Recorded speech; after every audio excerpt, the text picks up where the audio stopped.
Another Tesla Model S shooting brake is on the way.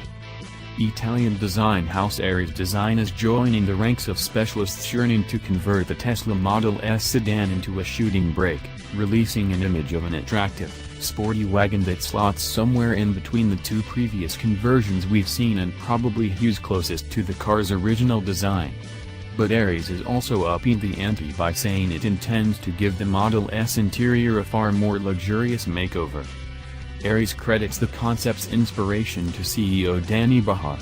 He drove a Model S every day and, while he could appreciate its performance and technology, felt that it was somewhat limited by its hatchback design and what he felt was a lack of quality in the car's execution. He also felt that the quality of the interior was letting the car down and certainly not up to the same quality as rivals such as Mercedes or BMW. Okay then.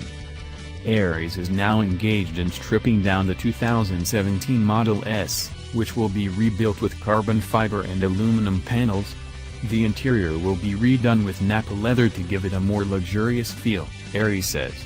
No powertrain performance upgrades are planned, though Ares will equip it with the firm's own 21-inch wheels.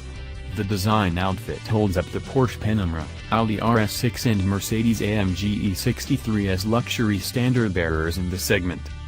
It's the third conversion we've seen recently for the Model S. Dutch customizer Rem's car, under designer Niels van Rooij, is developing a highly sculpted shooting brake Model S that is supposed to go on sale next month.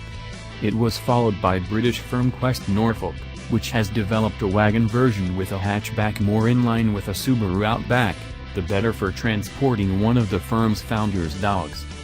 Ares says prices will run from €200,000 to €250,000, or about $249,000